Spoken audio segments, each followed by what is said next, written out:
Hello YouTube. Robert Alvarez, the Psychic Witch, also known as Mr. Lighting on a Fan, and yes, here is Sekhmet the kitten. Isn't she cute? And she matches the cloth, do you not, Sekhmet? You got a little squitch in your eye, I gotta take care of that later. Isn't she so cute? She was super cute, super cute. So is Apollo, but Apollo is not in frame right now. Anyway, so, I would like to talk a little bit about Beltaine. So Beltaine is one of the holy days in the Witch's Wheel of the Year.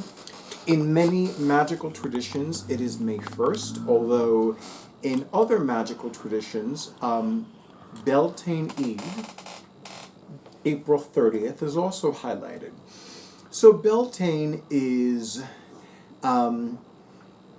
I could say a lot about Beltaine, which is so ironic because it's not a Sabbath that I celebrate often.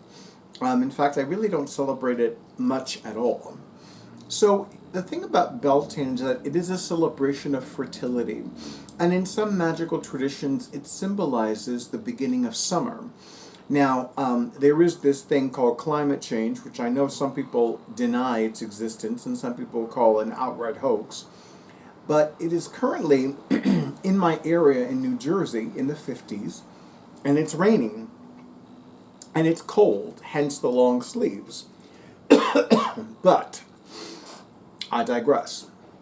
So the thing about Beltaine is that it's about fertility, it's about the seeds beginning to flourish and blossom and begin to bloom even more now that the temperatures are rising. We have had a few 80-degree days in my area in New Jersey, but still, it's been mostly like cool and you know, unseasonably cool. Let's put it that way. Beltaine is also a very interesting holy day in that it emphasizes sexual energy. And it's not a surprise considering that from a Western astrology perspective, Beltaine occurs when the sun is in Taurus. Taurus is ruled by Venus. Taurus's energy is very sensual. Now, several years ago, I remember reading. Oh, that's another thing about Beltaine. Beltaine is about bringing fertility energy to the land, and this was especially important to ancient Celtic agricultural societies. Now, I remember reading several years ago, and for those of you in the let me know in the comments if you've heard this as well, if this is true, if this is not true. I would love to hear some feedback about this. But couples were given a free pass. So let's say, you know, Shannon was married to Michael. And Shannon fancied Mary's husband, James. And, you know, Shannon wanted a dalliance with James so that they would bring more fertility to the land. On Beltaine, it was okay to do this. They were given a pass. Now, I got to tell you, just in my fantasies, James looks pretty nice. So I would have fancied a dalliance with James too.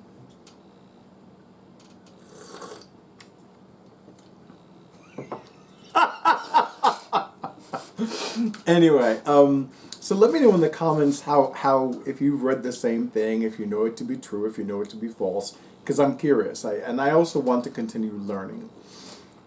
So, now of course, for those people who either have undissolved issues with sex or sexuality, or have some emotional trauma connected to sex or sexuality, celebrating Beltaine in a sexual way can be very challenging. You know, it's interesting because Mother House of the Goddess doesn't normally do anything for Beltaine. In fact, I remember one year,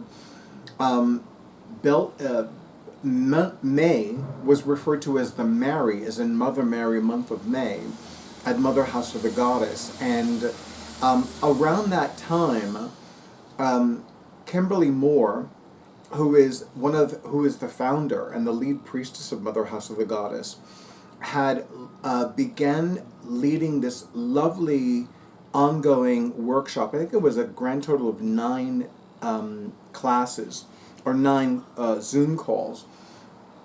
And the focus was on different Black Madonnas. And I found it fascinating, especially since I never realized that Black Madonnas had been a constant part of my life. And one of them is referred to as Oshun, who is an avatar of Mary the Blessed Mother in Cuba. And as a result, she is Cuba's matron saint.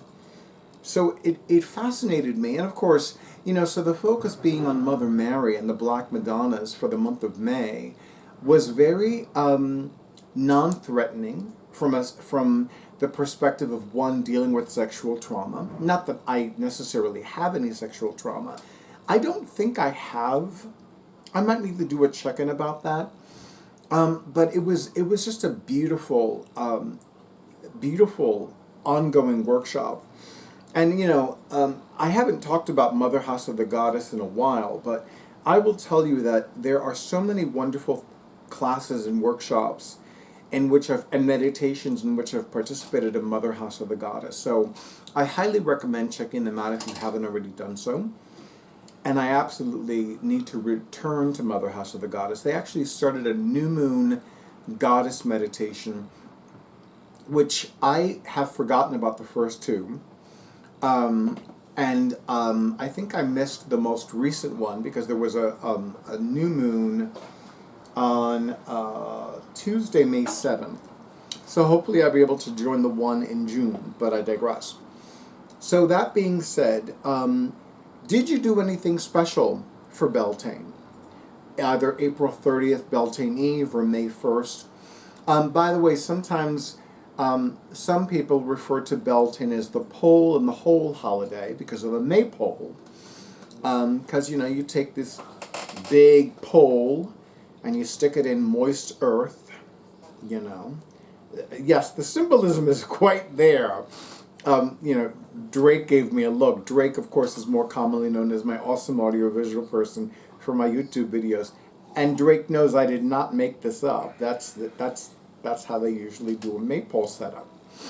I've never done a maypole, but I must admit I do love the symbolism of it. I love the fun of dancing around a maypole. Going back and forth and in and out, and all of these beautiful colored ribbons that are like, stop looking at me like that, Drake. Come on.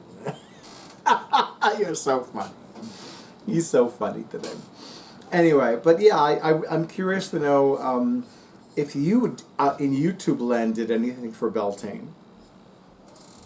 And Drake, you might want to lower that a little bit because I can hear it. Thank you very much.